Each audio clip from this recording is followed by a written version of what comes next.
So why don't we move to the large group problem solving? And as before, we'll use this general model of problem solving during our discussion, and I'll just move the pitfalls, or I'll just replicate the pitfalls one by one. We'll cover people's emotions. We'll speak about avoiding information overload problem with the help of visuals. Also, common knowledge effect, where we're getting into loops, speaking about the same thing all over again while we don't have to. Groupthink problem, where opinions follow the strongest minded person on the team. And I guess your favorite, knowing doing gap. Am I right? It's a big one. Is it your favorite, David? I don't know if I have a favorite, because the knowing doing gap is just, that's humanity. We're all in one degree of knowing doing gap or another between our potential and what we're actually doing. It's a good thing that we can laugh about it. Yeah. Okay, so let's begin with the identification. So let me ask you the following. So how can visuals and the tools we're using help you when you're sharing the information about the problem? Well, in my experience, Bart, you want to make as much as possible visual to people, because that gives you the most amount of flexibility in terms of what people can start retaining and working with immediately. So it's the same thing as with the small group. However, as I mentioned, here we have those constraints of different time zones, different availabilities, conflicts in calendars, and how now in this, much more complex situation, we can be supported by what DVL provides. Yeah, you want to build that common shared understanding as fast as possible and as thoroughly as possible. So whether we call it a board or a canvas or a shared workspace, that common ground that is really neutral, which holds all of our thoughts, all of our ideas, all of our insights, all the reference points, building that shared common space, ground, canvas is critical, because then that becomes the place from which we work. That becomes our common page. There's also one more option that we can choose when presenting this information to entire distributed team, is that we can use this shared workspace, recording a clip, speaking to the visuals, explaining the visuals as you would in person by using a piece of paper or a tablet, and share the recording to those that might not be able to participate, or even entire team, preparing them for the session. Yeah. And when we make things commonly shared, then no single person owns the ideas or process. And that becomes really powerful, that it's owned by the group. It's common. We're all in it. It's all of ours. So by this, let me just remind you, we're trying to deal with information overload problem, don't we? Using visuals to represent complex situations.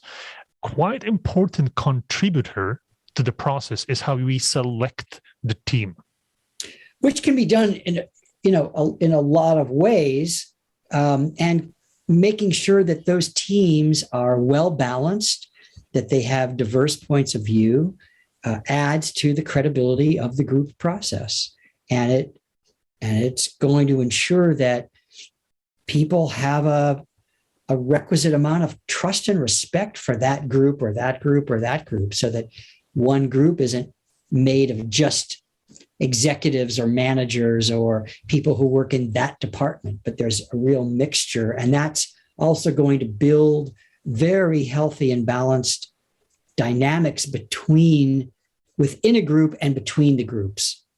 But I assume that in the larger team, you would want to divide it into subgroups to work independently. Oh, of course. Right? Absolutely. Yeah. Because you get a lot more brain power applied to specific situations, even though that those specific situations can be parallel. We used to call it parallel processing, so that people can be working essentially on the same problem, but from a slightly different standpoint or a different variation, with just slightly different variables. And that way you get a much richer overall solution set. And I guess in each of those groups, what we spoke about when dealing with small group problem solving still applies, right? Since we've articulated those, and presumably all the participants of the problem solving process will be on that page about calling out those pitfalls when they see them. So they can say, hey, we're falling into this rut here. I feel like our group dynamic is being blocked by this way of thinking, for instance, or this emotion. Maybe we're all afraid to say what we really want. And I just want to make sure that we all understand it the same way, that this parallel processing applies to both analysis of the problem, that is stage number 2, and determining the solution, that is stage number 3. Is that correct?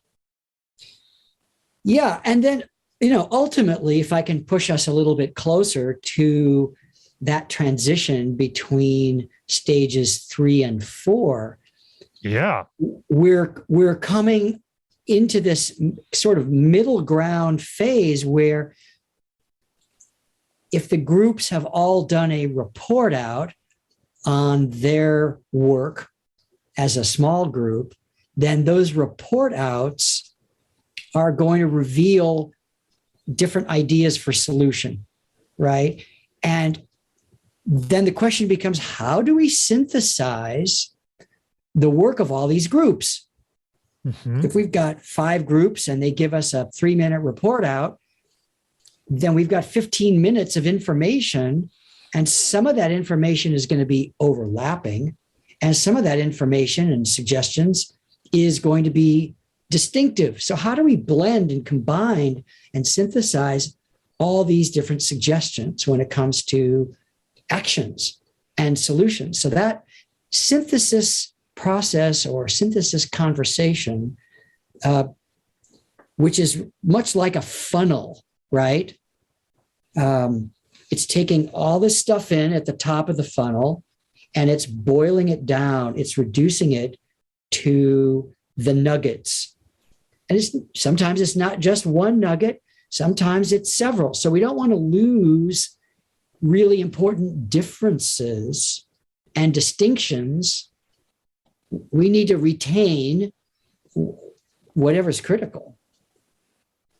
It may be a second or third or fourth position, but it's still critical to the overall problem-solving process. So the big question is how visuals can help us in that. Well, and my answer would be our little brains, using words alone, can't manage all the complexity. I knew that. Yes. So visuals, again, they are the tool to deal with the complexity and information overload problem, right? Right. This becomes the new page that we're all on. So that's the synthesis. Mm-hmm. Yeah. And the new page says, okay, great. So we're going to work in these 4 areas. Or we could depict the areas like this. These 4 simultaneous tracks that need to go on. It's not just one thing. It's 4 different tracks. And this is where the conversation morphs from many and complex into an action plan that has, key areas of focus with deliverables and assignments, like who's going to do what by when. And in that synthesis, we have the action plan for out of that synthesis, we get the action plan for implementation. And this is something that with today's tools can be done on site with the group or even with remote participants. So we're not constrained to remote call, just video call and screen sharing. We can actually have participants within the same space working together. And I would say, given that today we have so many different project management platforms, there's just enormous amounts of selection and choice in how in digital tools that help us manage implementations. And if we really are going to just focus on this last process of implementation, as in what makes that effective and successful, we have to acknowledge that it's only a great, clear action plan that's going to get effectively implemented. And people need to be able to look at that action plan and scrutinize it and say, is it complete? Have we thought of everything? Have we thought of the contingencies, the possible, breakdowns? Does that action plan look right from this point of view, this point of view, this point of view? When you were saying synthesis, and visual boards are great for that, what we're essentially suggesting is that information overload problem can be addressed by using the board to synthesize ideas. Can be addressed and needs to be addressed. Without the visuals, we are tying our hands behind our back and blindfolding ourselves. Right. So as we're really disadvantaging ourselves in a huge way. Yeah. We're almost guaranteeing that it's not going to work. And as we mentioned before, groupthink problem and knowing doing gap can be addressed together by the techniques that we shared that are most useful when working together on a solution. So that's the stage number 3 and 2 as well. All right. What about the emotions? Yeah, the pitfall number 1 that you mentioned early on. Well, a lot of the negative emotions that get triggered, the doubt, the skepticism, the fear, the worry, etc., have to do with people not being clear or being uncertain. So if your processes that led to the action plan were complete and thorough, then that will handle a great deal of people's uncertainty. Great answer, by the way. So back to implementation. Not that that's always done. That's the theory. That's the theory, which doesn't always relate to the end result. And now we're back to the knowing doing gap. Well said. But so you mentioned action plan within the implementation. Yeah, I think that the action plan is the doorway, is the red or the magic carpet to an effective implementation. If you don't have a clear, thorough action plan that everybody is bought into and agrees is correct, is accurate, then you're not going to have the wherewithal to implement, because it's that action plan that people do need to scrutinize. And that leads to kind of the second major thing that I would say is part of any implementation, which is that you've got to have the resources identified and lined up and available. And resources are the right people, the experts, time, money.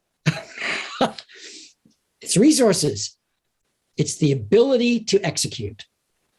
And if you haven't thought that through and identified it and allocated it, you are going to hit a brick wall. The road will run off the cliff. Things will overtake you and your plan will disintegrate. And there's this third element that is so important during implementation, and that's getting everyone on the same page. And you like to call it buy-in. Yeah, it's buy-in. It's, well, we agreed to that. Now that a buy-in becomes the basis for the accountability. And if you're really going to implement properly, you've got to have both the agreement up front. You've got to have it based on accurate forecasts and real commitment. And that allows you to have accountability, but it also allows you to, before you get to that cliff, before you get to that wall, before you get to that hole in the ground, it allows you to look ahead and say, uh-oh, we're coming up to what I see is going to be a rough patch for us. We're going to run out of resources here. And that's what you need to talk about well before you get to that rough patch. How do you like my committed team on the board now? It's the thing that we have fun to creating those representations for you, just to illustrate the point. Yes, but we need the thumbs up. We need a good, solid thumbs up. And I thought I had it in my quick art here. So thumb up, you say. Okay, I have a good one here. Let me just bring it to the board. Perfect. Yes. Okay. Yes. So as you can see, visuals are helpful in any stage of this process. Any last remarks, David, before we close our discussion, large group problem solving? What have you learned from using visuals with those large groups during workshops? My only additional remark would be that visuals aren't helpful. They're critical. They are essential. They are, got to have them. Let me see if I can help you out there, Bart. I think you made the point right. So thank you for providing us with those hints and suggestions. And we hope that this clip helped you understand how essential visuals can be. Yeah, it makes all the difference in the world. And we want to remind people that, we can be there as a resource for people if they want to dive deeper, get some more details, and really look at how these general principles, as basic as they are, can be applied to very specific situations, especially considering the difficulties and the complexities of people's very real world. You're right. There is no golden bullet to provide you with clues how to deal with every problem-solving situation in such course. So yes, you're right. Contact us if you'd like to learn more about the benefits of digital visual literacy in a given situation that you might already have, or you're just trying to avoid. It really is about the application of the principles to the specifics. Great. Thank you, David, and see you in the next segment. Righto, Bart. Thank you. It's great.